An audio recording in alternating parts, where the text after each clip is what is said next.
चलो देखो हम लोग स्टार्ट कर रहे हैं। कौन सा चैप्टर है? रियल नंबर यानी वास्तविक संख्या। देखो रियल नंबर क्या होता है? रियल नंबर जो है यानी वास्तविक संख्या, इसको दो पार्ट में बांटा गया है। एक रेशनल नंबर यानी परिमेय संख्या, परिमेय संख्या, और एक होता है इरेशनल नंबर, नंबर यानी अपरिमेय संख्या, संख्या। ठीक है, देखो परिमेय संख्या क्या होता है? जिसको हम पी वाई क्यू के फॉर्म में लिख सकते हैं। किसके फॉर्म में लिख सकते हैं? पी वाई क्यू के फॉर्म में लिख सकते हैं।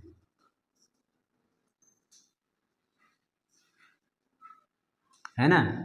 जैसे जितने भी होल नंबर्स है, होल नंबर्स मतलब पूर्ण संख्या, जो जीरो से स्टार्ट होता है, 0 1 2 3 4, ये सारा परिमेय संख्या यानी रेशनल नंबर में आता है। इसके बाद नेचुरल नंबर यानी प्राकृत संख्या, प्राकृतिक नहीं प्राकृत संख्या, वो 1 से स्टार्ट होता है। 1 2 3 4 5 काउंटिंग वाला जो नंबर है वो भी रेशनल नंबर में आता है। ठीक है, इसके बाद इंटीजर्स, इंटीजर्स मतलब होता है पूर्णांक। ठीक है, क्या? पूर्णांक। अब जैसे मैं होल नंबर को प्लस में भी लिख दूं, माइनस में भी लिख दूं, तो वो इंटीजर्स होते हैं। समझ गया? प्लस में भी माइनस में वो क्या होते हैं? इंटीजर्स होते हैं। तो ये सारा नंबर जो है रेशनल नंबर में आता है। अब जैसे देखो, उस सारे नंबर को हम पी वाई क्यू के फॉर्म में लिख सकते हैं, लेकिन जहां क्यू बराबर 0 नहीं होता है, क्यू बराबर 0 नहीं होता है। क्यों नहीं होता है? उसका रीजन है। देखो जैसे मैं 5 लिख दिया यहाँ, और पांच आम है, समझ लो क्या है? 5 आम है, और इसको 0 भाग में बांटना है। बांट सकते हैं क्या? अपॉन में करने का मतलब डिवाइड करना, बांटना। तो अगर 0 है नीचे तो बांट ही नहीं सकते। 0 भाग में, 0 भाग में नहीं बांट सकते। अगर तुमको मैं 5 आम दूं और बोलूं कि 0 पार्ट में इसको बांटो, कैसे बांटोगे? तो वो तो तुमने एक पार्ट में बांटा, सारा अगर खा जाएगा तो वो तो एक पार्ट में बांटा। 0 पार्ट में बांटना है ना, तो नहीं बांट सकते। इसीलिए Q जो है अपॉन में है, तो Q कभी भी 0 नहीं हो सकता है। अब जैसे मान लो दूसरा कोई नंबर लेते हैं, तो इसको हम 5 को पी वाई क्यू के फॉर्म में लिख सकते हैं, लिख सकते हैं। 5 के नीचे 1 लिख दो तो क्या आएगा? 5 ही आएगा। तो ये पी वाई क्यू के फॉर्म में नहीं आ गया। 0 है, 0 को पी वाई क्यू के फॉर्म में लिख सकते हैं, लिख सकते हैं। 0 के नीचे 5 लिख दो, डिवाइड करके 0 ही आएगा। ठीक है, 0 को 5 से डिवाइड करेंगे, क्या आएगा? 0। तो ये भी रेशनल नंबर है। ठीक है, कोई भी नंबर ले लो, जैसे 11/2, तो ये ऑलरेडी पी वाई क्यू के फॉर्म में है। -3/4, ये भी पी वाई क्यू के फॉर्म में है। तो ये सारा क्या है?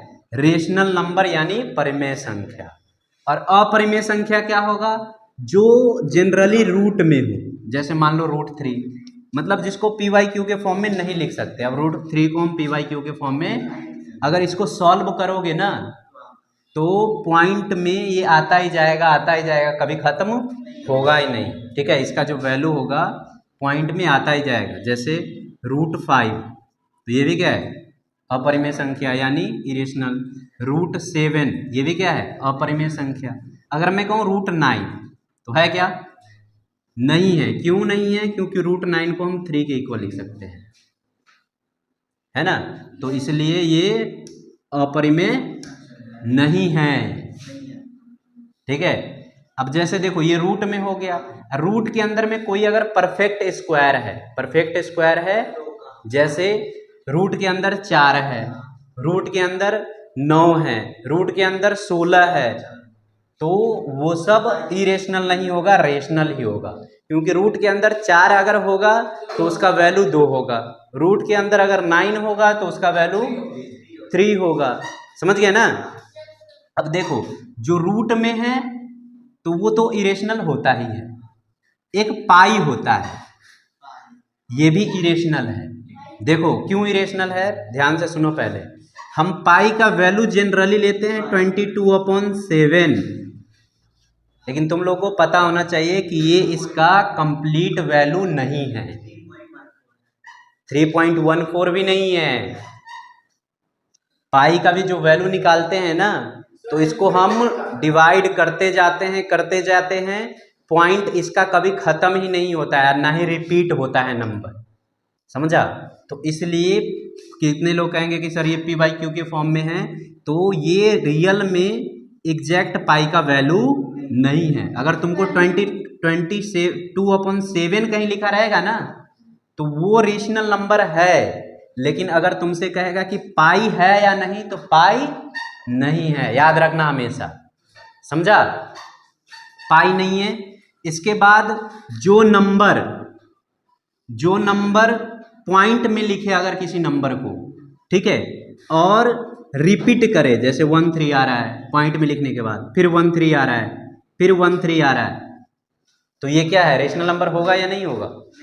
होगा। जो रिपीट करे वो रेशनल नंबर होगा। देखो ध्यान से, सबसे पहले एक ये समझ लो कि जैसे यहां पे लिखता हूं 1.34, तो इसके आगे कोई नंबर ही नहीं है, ना कोई डॉट लगा है, तो इसका मतलब अरे ये पॉइंट है, ये वाला डॉट नहीं। अब जैसे आगे 3 डॉट लगा दूं मैं, तो इसका मतलब है रिपीट नहीं, इसका मतलब है कि आगे और सारा नंबर आएगा। समझा। इसका मतलब है आगे और सारा नंबर आएगा, वो हमें पता नहीं है कि कौन सा नंबर होगा। लेकिन यहाँ पे हटा दूं तो इसका मतलब है कि कोई ऐसा नंबर था जिसको हमने किसी दूसरे नंबर से डिवाइड किया, तो इतना वैल्यू आया है। और ये पूरा कट जाने का मतलब है ये टर्मिनेटिंग है। क्या है?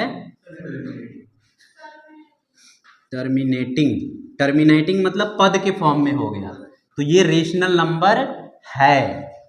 क्या है। इसके बाद दूसरा कि जैसे ऐसे हो 1.33 ये बार बार आता ही जा रहा है, तो इसका मतलब 3 क्या हो रहा है, बार बार रिपीट हो रहा है, तो इसके ऊपर बार लगा होता है। तो याद रखना, जो रिपीट भी होता है वो भी रेशनल नंबर होता है। ठीक है। जो टर्मिनेटिंग हो, यानी एक पॉइंट के बाद उसका डिजिट आना खत्म हो जाए, तो वो रेशनल नंबर है, यानी परिमेय संख्या है। जो रिपीट हो पॉइंट के बाद, तो वो ही परिमेय संख्या है, यानी रेशनल नंबर है। लेकिन जो ना तो टर्मिनेटिंग हो और ना ही रिपीट हो, तो वो होता है इरेशनल नंबर। ठीक है। वो क्या होता है? देखो, टर्मिनेटिंग को हम हिंदी में बोलते हैं शांत। क्या बोलते हैं? शांत। और ये देखो, ये है अशांत है। अशांत का मतलब कि टर्मिनेटिंग है, बट क्या है? रिपीटिंग है। रिपीटिंग मतलब पुनरावृत्ति हो रही है इसके डिजिट का। देखो, इसका डिजिट, इसको भी डिवाइड करते जाओगे ना, तो कभी डिजिट इसका खत्म नहीं होगा, लेकिन बार बार सेम डिजिट आ सकता है। तो इसलिए इसको हम बोलते हैं ये अशांत, लेकिन पुनरावृत्ति हो रहा है। क्या हो रहा है? देखो, इसको हिंदी लिखने में थोड़ा प्रॉब्लम हो सकता है, तो तुम लोग ये मत सोचना कि मुझे मतलब मैथ नहीं आती है। ठीक है। हिंदी में पढ़े हुए बहुत टाइम हो गया, तो इसलिए थोड़ा ऊपर नीचे हो जाता है लिखने में। समझ गया। तो टर्मिनेटिंग होगा, यानी एक पॉइंट के बाद, मतलब डिवाइड करने के बाद अगर नंबर खत्म हो जाए, डिवाइड पूरा लग जाए, पॉइंट में ही डिवाइड पूरा हो जाए, ठीक है, तो वो रेशनल नंबर होता है, परिमेय संख्या।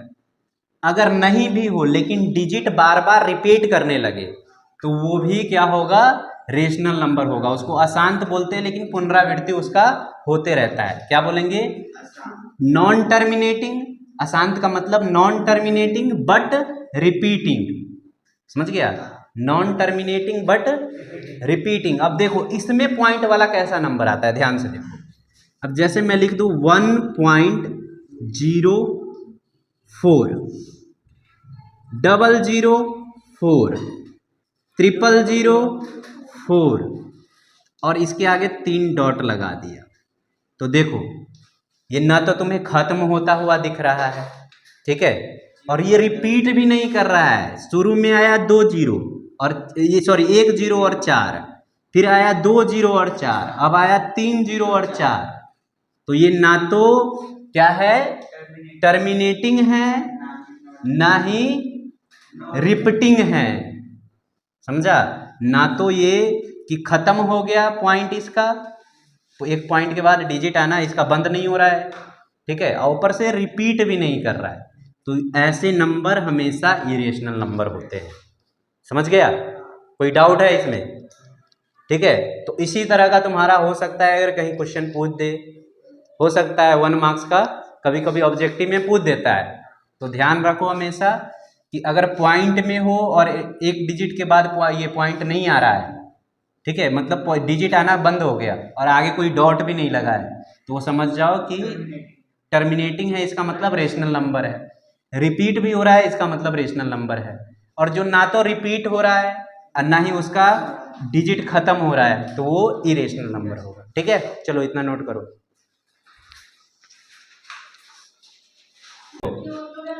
अब हम आगे करेंगे एलसीएम एचसीएफ के बारे में पढ़ेंगे। ठीक है, एलसीएम एंड एचसीएफ। उससे पहले हम पढ़ेंगे प्राइम फैक्टर। क्या? प्राइम फैक्टर, इसको हिंदी में हम बोलते हैं अभाज्य गुणनखंड। क्या? अभाज्य गुणनखंड।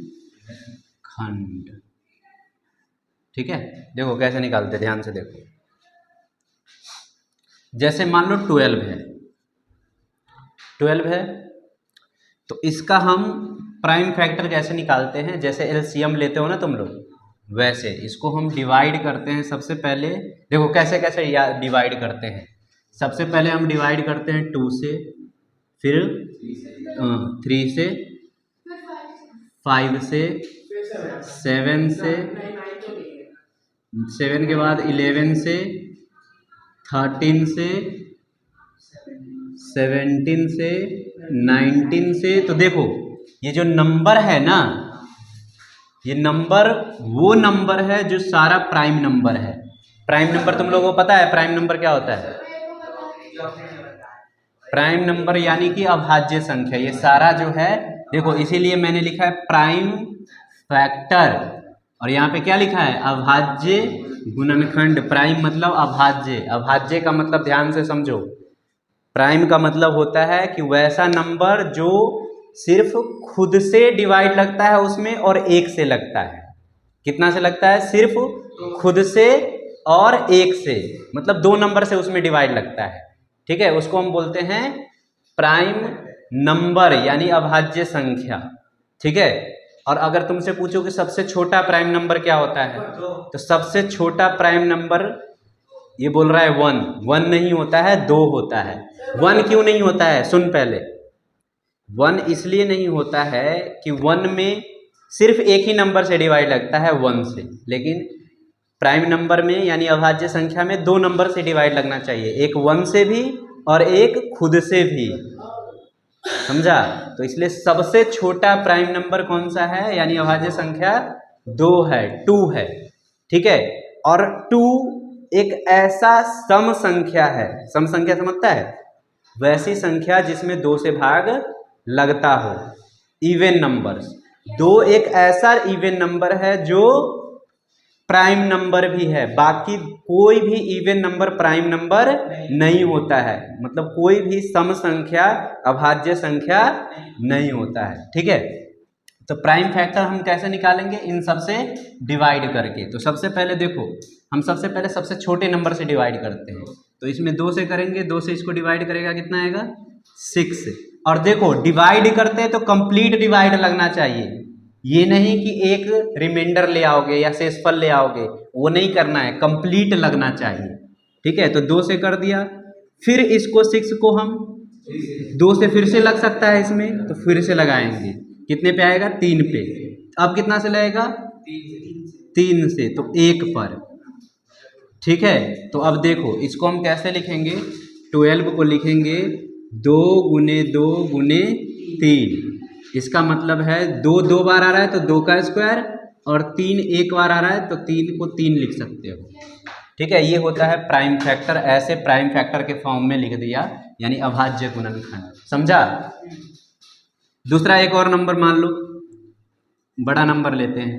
कौन सा नंबर ले? 96। ठीक है, 96 या छोड़ो, नहीं रुक जाओ, 56 112। ठीक है, तो सबसे पहले हम 2 से इसमें डिवाइड करेंगे, 2 से लग जाएगा डिवाइड, तो आएगा 56 पे। फिर 2 से डिवाइड करेंगे, अभी भी लग रहा है, क्योंकि लास्ट में यूनिट 2 से किस किस नंबर में डिवाइड लगता है? जिसके लास्ट में 2 हो, 4 हो, 6 हो, 8 हो और 0 हो। 0 हो, जिसके लास्ट में ये अगर ये डिजिट आ रहा है तो उसमें 2 से हमेशा डिवाइड लगेगा। ठीक है, तो इसको हम 2 से डिवाइड करेंगे। अब डिवाइड करोगे तो कितना आएगा? ये आएगा 28। ठीक है, अब देखो अभी भी इसके लास्ट में 8 आ रहा है, तो फिर 2 से डिवाइड करेंगे तो 14 पे आएगा ये। फिर 2 से लग रहा है अभी 7 पे आएगा। फिर 7 से करेंगे, 7 1 जा 7, यानी 112 को हम क्या लिख सकते हैं? 2। अब देखो डायरेक्ट हम लिख सकते हैं, 2 कितना बार आ रहा है? 4 बार, तो 2 का पावर 4 और 7 का पावर कुछ नहीं है, तो 1 होता है। वैसे तुम 1 लिख भी सकते हो, नहीं भी लिखो तो भी कोई दिक्कत नहीं। समझ गया? एक दो और करें।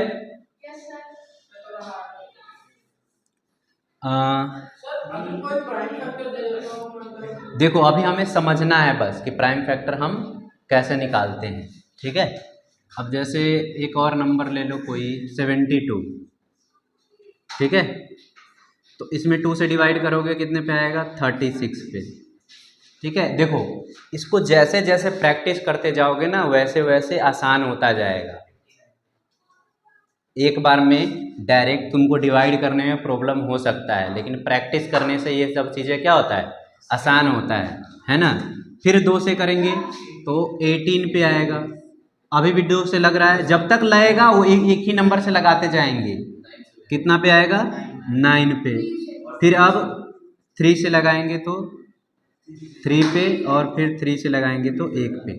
यानी हम 72 को क्या लिख सकते हैं? 72 इक्वल्स टू, देखो 2 आ गया 3 बार तो 2 की पावर 3 और 3 की पावर 2। समझ गया इतना प्राइम फैक्टर?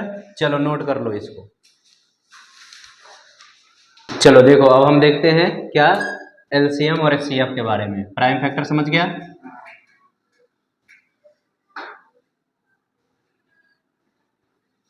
देखो एलसीएम का मतलब क्या होता है? एलसीएम को हिंदी में हम बोलते हैं लॉसर।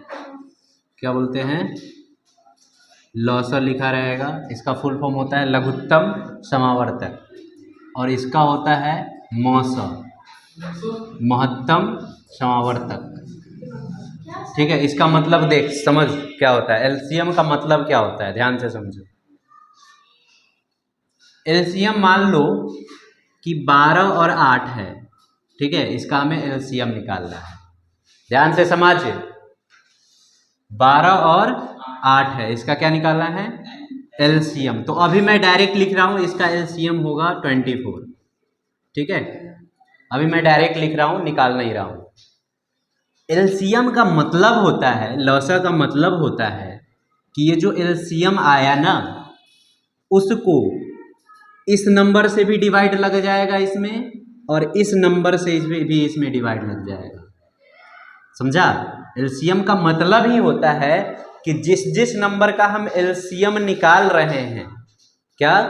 जिस जिस नंबर का हम एलसीएम निकाल रहे हैं, उस सारे नंबर से एलसीएम में डिवाइड लग जाएगा, मतलब भाग लग जाएगा। समझा? जैसे 12 और 8 का एलसीएम निकाला तो 24 आया, तो 24 में 24 में 8 से भी भाग लग रहा है, यानी डिवाइड लग रहा है, और 12 से भी भाग लग रहा है, डिवाइड लग रहा है। समझा? तो एलसीएम का मतलब ये होता है। अब जैसे मान लो 3 नंबर होता 10, 12 और 15, ठीक है, इसका एलसीएम आएगा 60। तो देखो 60 में 10 से भी भाग लगेगा, 12 से भी भाग लगेगा, डिवाइड लगेगा, भाग का मतलब डिवाइड लगेगा, और 15 से भी भाग लगेगा, डिवाइड लगेगा। समझा? तो एलसीएम का मतलब ही होता है, इन सब का एलसीएम निकाला तो आया 60। इसका मतलब कि वैसा नंबर, एलसीएम का मतलब होता है वैसा नंबर जिसमें इससे भी डिवाइड लग जाए, इससे भी डिवाइड लग जाए और इससे भी डिवाइड लग जाए। मतलब जितने नंबर का हम एलसीएम निकाल रहे हैं उस सबसे एलसीएम में डिवाइड लग जाएगा, तभी होता है वो एलसीएम। समझा एलसीएम का मतलब? और एचसीएफ का मतलब क्या होता है समझो, पहले मतलब समझो, इसके बाद बताऊंगा कि होता क्यों है। ठीक है, एचसीएफ का मतलब क्या होता है कि जैसे मान लो 12 और 8 हमने लिया है, तो 12 और 8 का एचसीएफ जो होगा ना वो होगा 4। क्या होगा? 12 और 8 का एचसीएफ होगा 4। वो क्यों हो, कैसे होगा ये मैं बताऊंगा, अभी बस इतना समझो कि एचसीएफ 4 होगा। तो एचसीएफ का मतलब होता है, एचसीएफ कितना आया है इन दोनों का? 4 आया। तो 4 से इसमें भी डिवाइड लग रहा है और इसमें भी डिवाइड लग रहा है। समझा? मतलब 2 नंबर का एचसीएफ वह नंबर होगा जो दोनों जिसके टेबल में आते हैं। तो देखो दोनों किसके टेबल में आते हैं? 4 के टेबल में आता है, इसलिए इन दोनों का एचसीएफ क्या है? 4 है। ठीक है, समझ गया? और सबसे बड़ा नंबर, ये दोनों 2 के भी टेबल में आते हैं, ये दोनों 12 और 8 2 के भी टेबल में आते हैं और 4 के भी टेबल में आते हैं। समझा?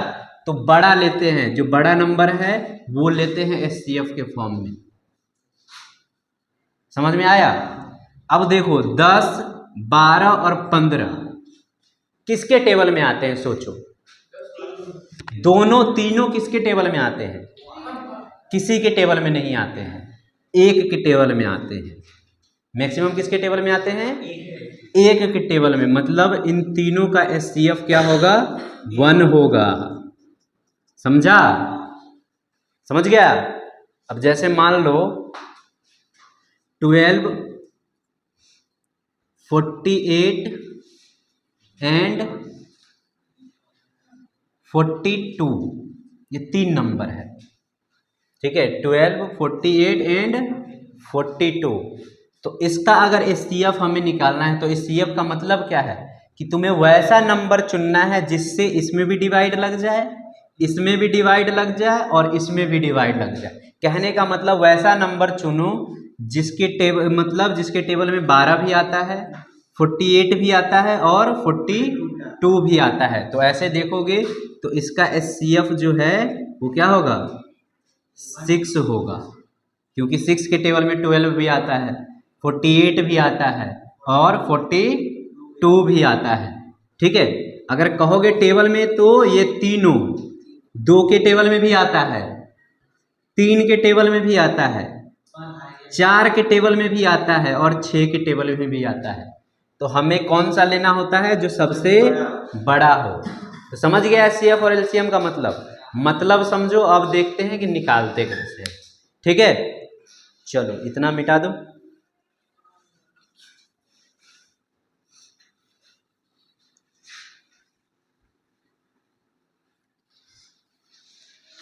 अब जैसे मान लो 10 है और 12 है, इसका हमें क्या निकालना है? एलसीएम। ध्यान से देख, दोनों का हम प्राइम फैक्टर निकाल लेंगे। क्या कर लेंगे?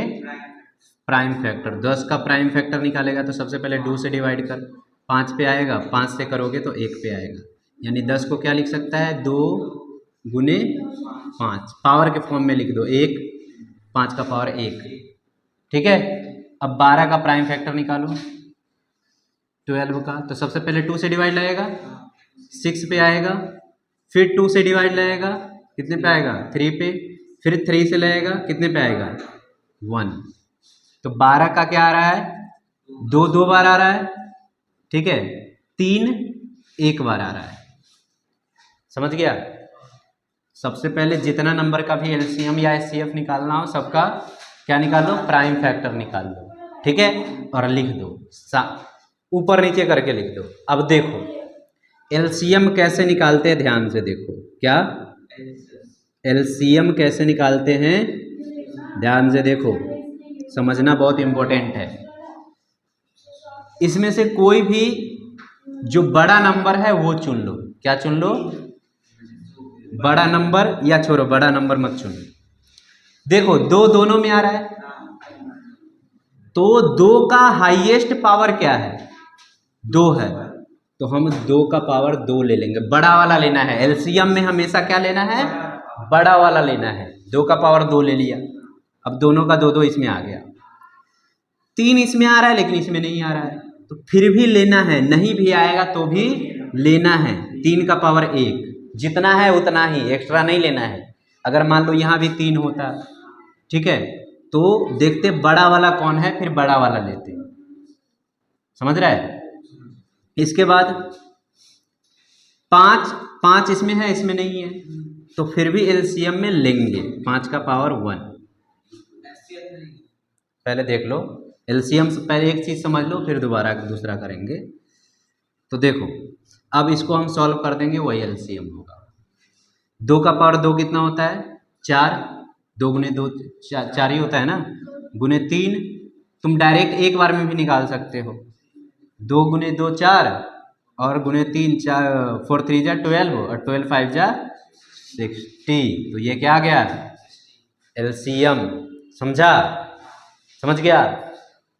क्या किया कि दोनों में से जो बड़ा वाला पावर वाला नंबर है वो लेना है, और सारा नंबर आना चाहिए। दो वाला भी आना चाहिए, तीन वाला दोनों में से एक में है तो तीन वाला भी आना चाहिए, पाँच वाला एक में है तो वो भी आना चाहिए। तो ये एलसीएम हो गया, ठीक है। पहले अभी हम एलसीएम ही समझ लेते हैं। देखो तीन नंबर और ले लो, 24, 32 और क्या लेगा, 18 लेगा, 32 और दो ही लो अभी, ठीक है, या तीन लोगे, चलो तीन भी ले लेते हैं, 20 ले लो, ठीक है। देख ध्यान से, सबसे पहले क्या स्टेप है, तीनों का प्राइम फैक्टर निकाल लेंगे।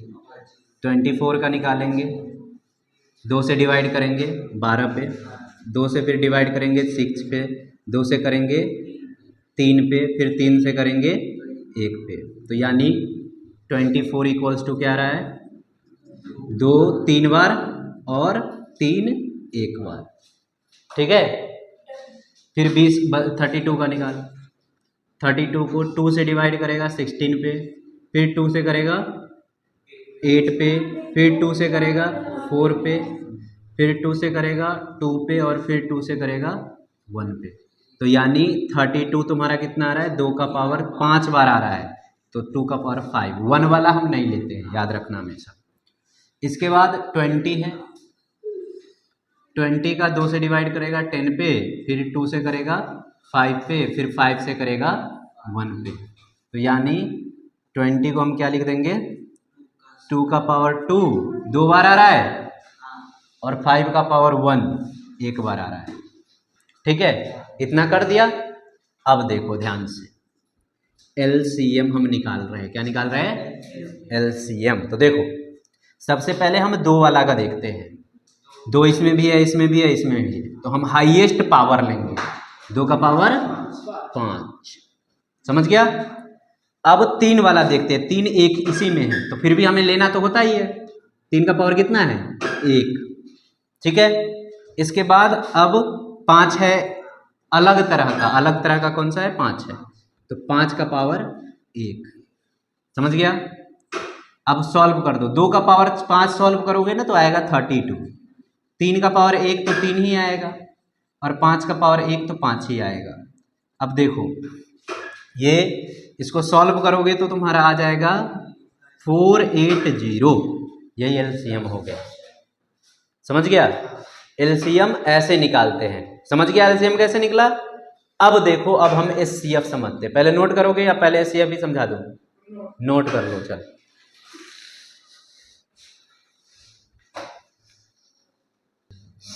देखो अब आगे हम करते हैं क्या, एचसीएफ के बारे में। तो पहले ये एलसीएम वाला मिटा दो।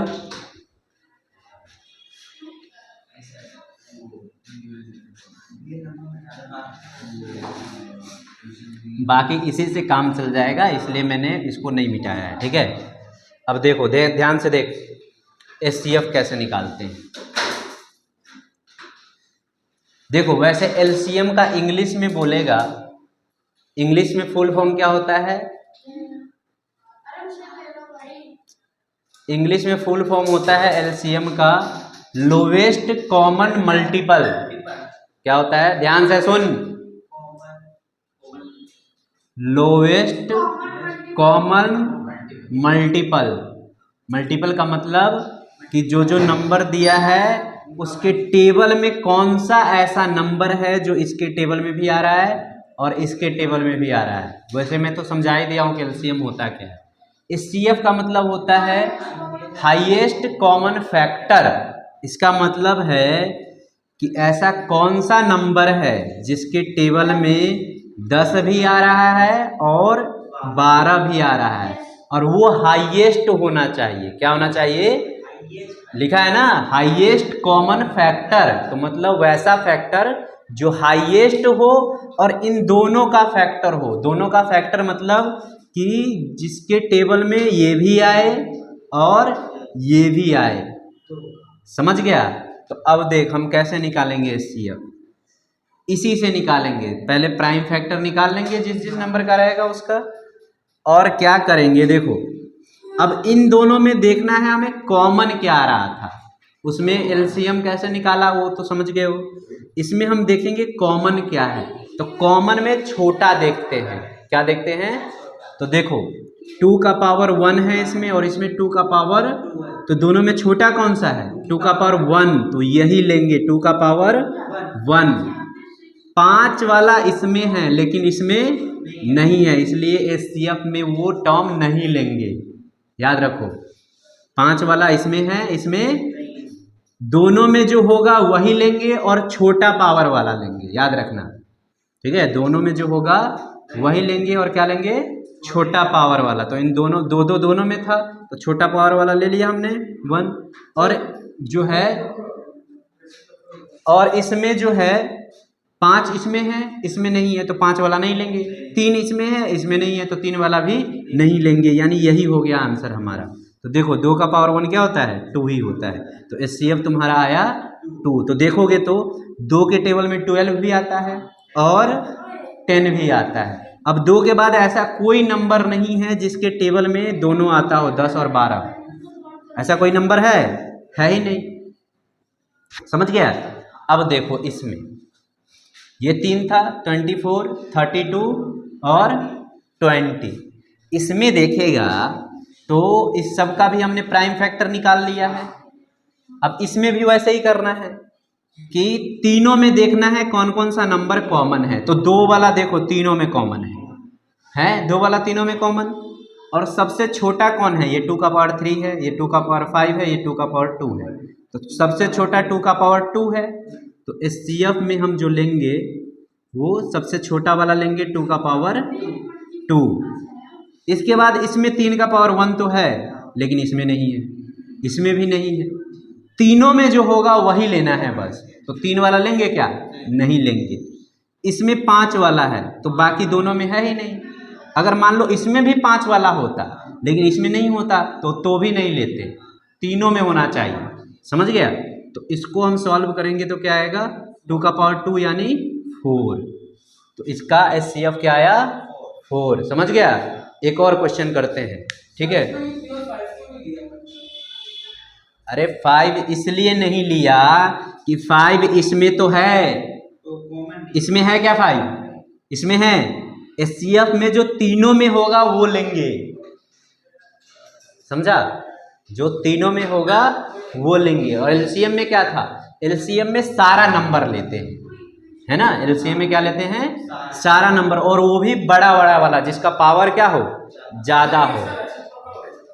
अब रेसिप्रोकल नहीं कह सकते, लेकिन ठीक है, हर जगह काम नहीं आता है। रेसिप्रोकल होता है लेकिन वो आगे हम पढ़ेंगे। चलो नोट करो इतना।